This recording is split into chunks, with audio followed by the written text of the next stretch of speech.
Hello everyone, and welcome back to your Illustrator tutorials. This tutorial is going to cover raster textures. Last tutorial we covered image trace and creating vector textures, which are great for items that need to be increased and decreased in size, such as logos and some of the other uses.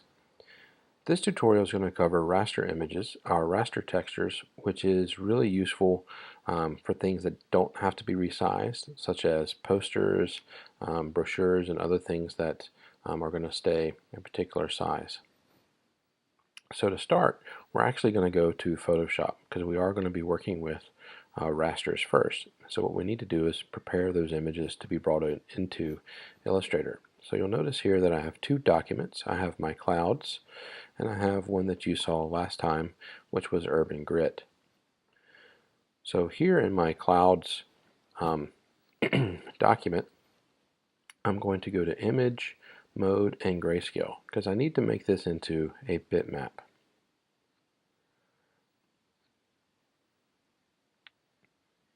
So now, if I go to Mode and Bitmap, we'll see that I have the ability to change the resolution, and then I have the method. Now, last tutorial I alluded to the idea of dithering. The halftone screen is going to create a series of dots or lines or hatching that are really useful for methods of offset printing. Dithering is an advancement of that in which it's going to randomize where areas of value should be. And this helps to eliminate certain patterning and things that can be created with the halftone screen. So if I hit Diffusion Dither, I click OK. Right now my screen is at a zoom where my dither doesn't quite look as though it should. If I simply zoom in, I can see that it's becoming much clearer and even more clear. And so if I zoom in all the way, I can see where those random pixels of color have been placed.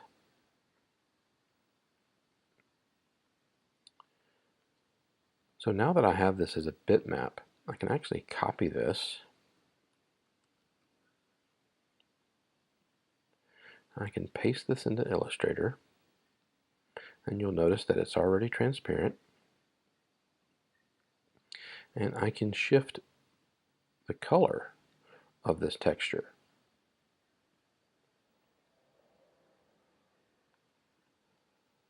And so as I apply this over the top of this circle, I can see the difference. So in this case, I'm going to copy this circle, and I'm going to move this texture back here.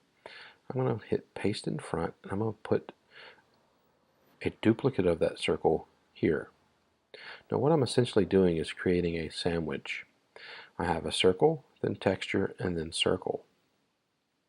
This top circle I'm using to create a mask, a clipping mask. So now if I select all three, and I go to Object, Clipping Mask, and Make, we'll see now that I've got this texture applied to this circle. And so if I click inside, if I double click it, I can see in my breadcrumbs in the top left corner that I have Layer 1 Clip Group. And now I can move that texture around. I can change the color of that texture. Ooh, that's awful.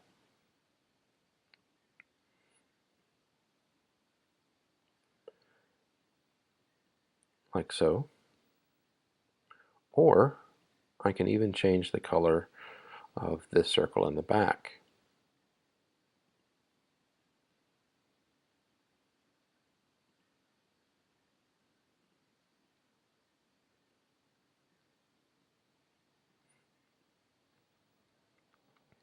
Then I can simply go back to where it is, and I can move it around. So that's method one in how we can apply a raster texture to a vector. Now note that as we increase in size, those pixels are going to become more apparent.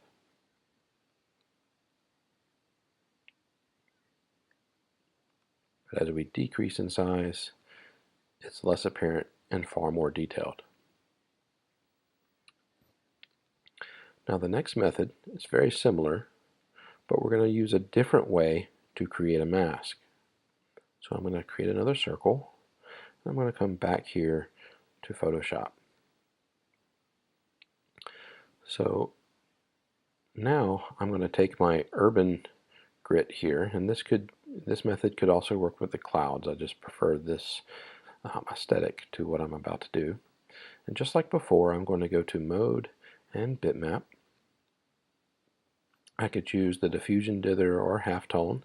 I can choose the pattern dither, but you will notice that there's going to be a slight grid pattern created. We could even create a custom pattern, but the diffusion dither is the one I'm going to select for now. I'm going to click OK. We can see that randomization again.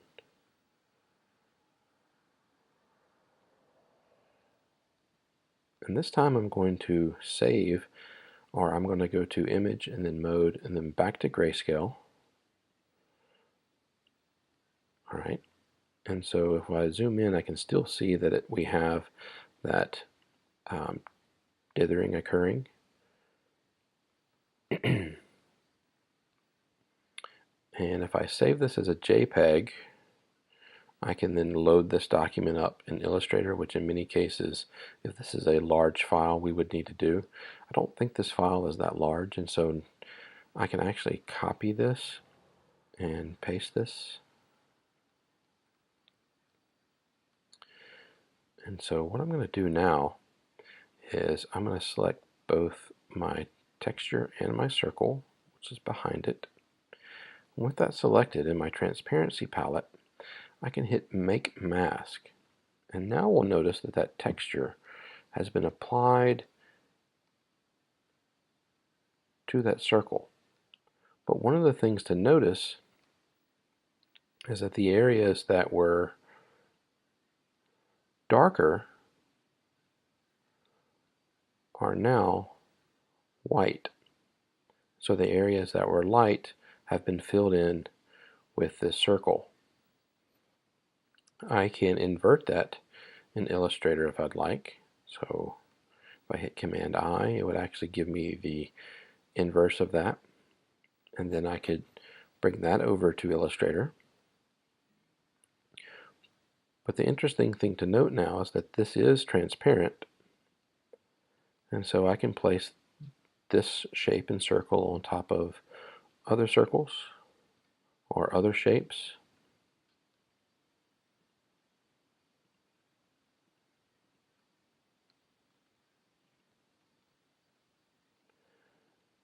And we can see that that texture is being applied.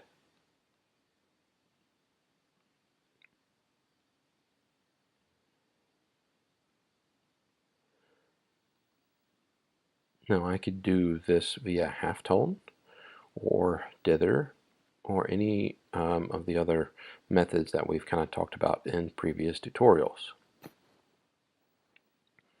And so this is a way in which we can apply texture to an object.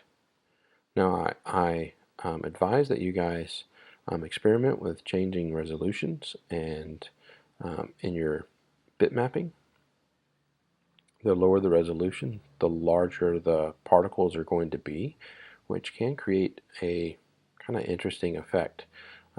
We typically work with a higher output because we don't want there to be too many little artifacts and things like that, because we're used to working for print and we don't want pixelation and so forth.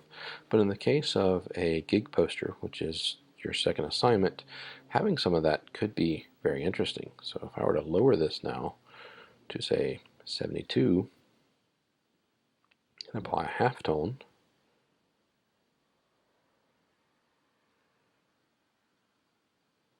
oh, apologize, I forgot that I had already made this into a bitmap.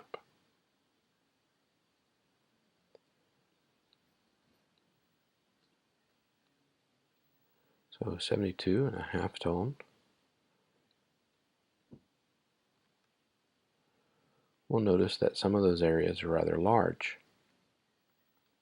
Just like before, if I go back to Grayscale,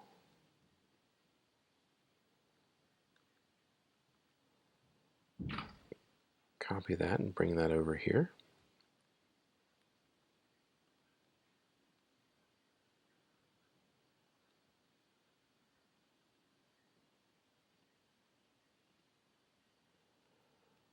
I can kind of compare the two.